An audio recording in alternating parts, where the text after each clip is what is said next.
नमस्कार, मैं रोशनी कुशल जायसवाल। मेरे पास कुछ प्रश्न हैं विकास दुबे को लेकर 130 करोड़ भारतीयों से। मेरा पहला प्रश्न, विकास दुबे इतना बड़ा अपराधी था, उसे अगर भागना ही था तो उसने सरेंडर किया ही क्यों?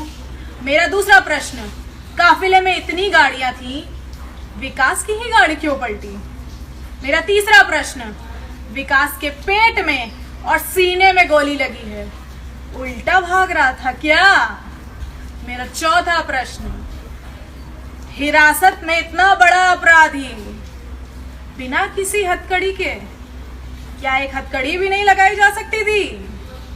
मेरा पांचवा प्रश्न, इतने बड़े अपराधी को लाने में इतनी बड़ी लापरवाही क्यों बढ़ती गई?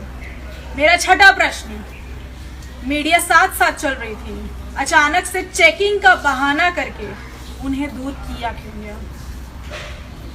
इन सभी सवालों का जवाब मुझे सबसे चाहिए।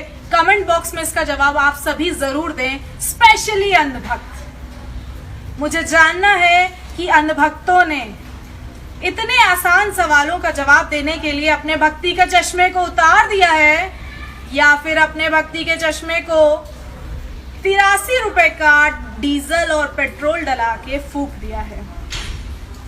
अगर विकास सिर्फ एक हफ्ते और जिंदा रहता तो कई सफेद पोशाक धारण करने वाले बड़े बड़े मगरमच्छ फंस जाते। #BJP। और ये उनके राजनीतिक करियर का सबसे बड़ा झटका सामने आता। उन्होंने अपने राजनीतिक झटके से बचने के लिए विकास दुबे के जीवन को इतना बड़ा झटका दे डाला। उत्तर प्रदेश में जब जज के डिसीजन का कोई महत्व ही नहीं है तो जज को भी घर बैठा देना चाहिए। जब सारे डिसीजंस चाचा ही लेते हैं तो जज की क्या जरूरत? मैं रोशनी कुशल जायसवाल ये दावा करती हूं कि ये एनकाउंटर नहीं, हत्या है, जो कि हर एक देशवासी जानता है। धन्यवाद। नमस्कार, प्रणाम। मैं राज त्रिपाठी, जौनपुर, उत्तर प्रदेश से।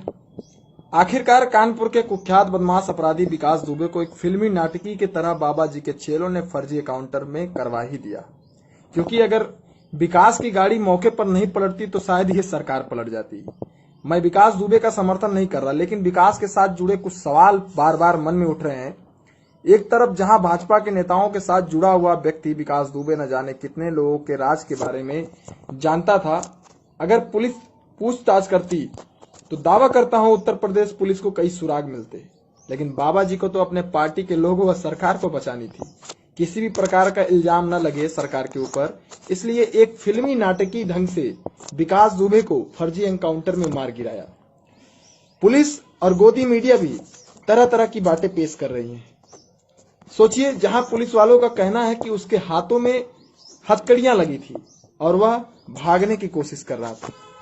आप लोग खुद ब खुद सोच सकते हैं कि जो इंसान मंदिर के चौखट के सामने चिल्ला चिल्ला कर अपना नाम लेकर पुलिस के सामने सरेंडर करता है और बेखौफ अपना नाम मीडिया के सामने लेने वाला विकास दुबे भला भागने का प्रयास करेगा?